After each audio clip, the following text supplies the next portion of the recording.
பொதுக்கூட்டணி சேலத்துல வந்து சீலநாயக்கம்பட்டியில வந்து விஜய் அவர்கள் வந்து பொதுக்கூட்டணி போட்டிருக்காங்க. மீண்டும் ஒருத்தர் பலியாயிருக்காங்க சார். ஆமா, இல்ல இது வந்து பாத்தீங்கன்னா இது வந்து நிர்வாகிகள் கூட்டம் தான் சொன்னாங்க. அப்புறம் எதுக்காக வந்து பொதுமக்கள் உள்ள வந்தாங்க அப்படிங்கிறது தெரியல.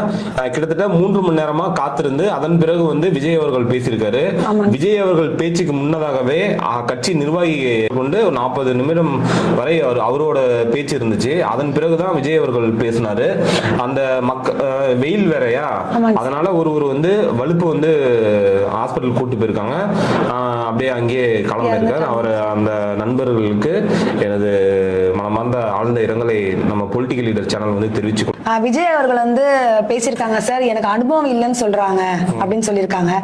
ஒரு தனி மனிதனா ஒரு கட்சி ஆரம்பிச்சு இந்த 2 வருஷத்துல வந்து 30% மேல நாங்க ஓட்டு பெற்றிருக்கோம் அப்படின்னு சொல்லி இன்னைக்கு வந்து ஒரு கடும் கோபமா பேசியிருக்காங்க சார். எனக்கு அனுபவம் இல்லைன்னு சொல்றாங்க.